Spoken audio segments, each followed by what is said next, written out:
Okay, yeah, there's gonna be a substitute on this one. This one is another bill that we heard courts. There is a committee substitute? There is. Or Okay. your amendments, yeah. Could we have the committee substitute before we vote on it? Madam Chair, Senator Surovell, the committee substitute would just add that there's going to be an implementation plan by the Crime Commission working with state police on this issue. The bill already contained a delayed effective date of July 1, 2028. And I had a substitute as well. I'm not sure if Stephen, I think I gave it to Stephen. There was some Could we also technical hear the technical committees? cleanup we needed to do and after courts Let adjust. us move on this one first. Can I get a motion on, Move the report, or I'll move the committee substitute. there's a motion and a second that the committee substitute be agreed to. All in favor, say aye. If we could merge it with the amendments the technical amendments I gave Stephen, that'd be. Could you please explain to us first so we know Sure. what we're voting on? Sure. So this is a bill the Crime Commission spent all of last year conducting a study on. And the idea is to join 11 other states and require either a permit or a certificate or a license, whatever you want to call it, for anybody who'd like to purchase a firearm. After we ran it through the Courts of Justice Committee, we narrowed it down to just handguns. So it does not apply to hunting rifles or shotguns. I would put assault rifles in there, except that we're prohibiting the sale of those in a different bill, so I didn't mention those in this bill. So this would have us, this would have us join 14 other states. There's 11 states that have active systems. There are 3 states that are pending implementation. They range from the Northeast, the Midwest, the West Coast, and the Pacific. And it would basically require anybody who wants to be able to buy a gun to, first of all, meet certain statutory criteria, for example, not be a felon. Then they'd have to take a class, submit a fingerprint background check, and then pay a fee, and they would get a card that's good for 5 years.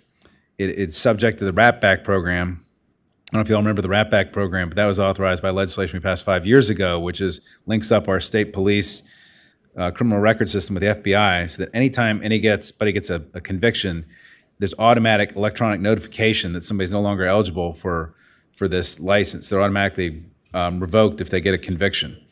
It has a guaranteed 45-day processing time frame, which I took from the concealed weapons statute. It's modeled off of that. And once you have this card, then you can use that to buy a firearm, and then you have to renew it every 5 years. That's basically what the bill does. The state police says it'll take a while to implement.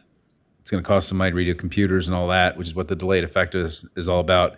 But this will actually, in states that have it, they have lower rates of suicide, they have lower rates of firearm crime, violence crime, because it slows down the purchase process. And I can get a lot into why it's a good idea on a policy level, but on the finance side, I think the committee amendments mainly just took care of that issue. I think Senator Deeds attempted to incorporate those 2 substitutes together. Is it appropriate to do it that way?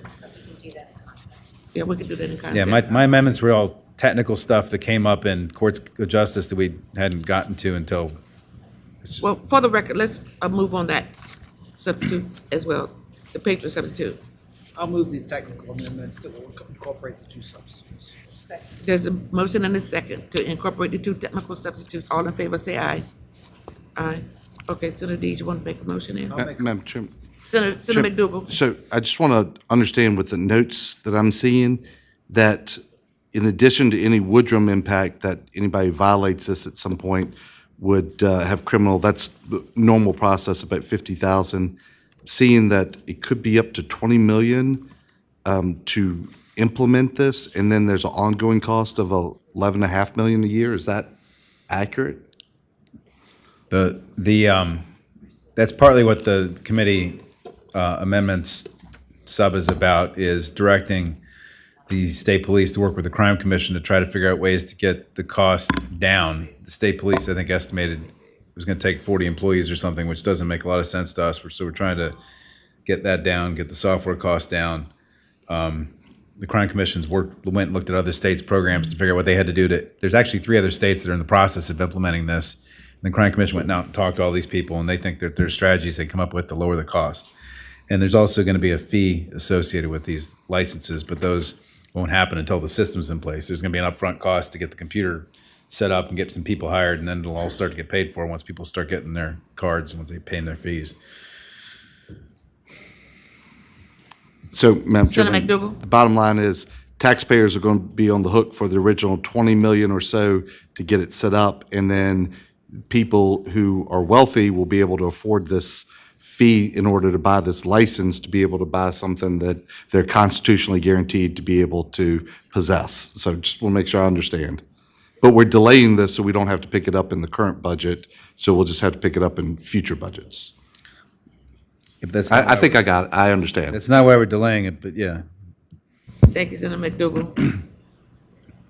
We've agreed to both of the technical amendments. I need a motion, please. Move report as amended. There's a motion and a second that the bill be reported as amended. All in favor of that motion, please say aye. Senator McDougal, 1 no. Thank you.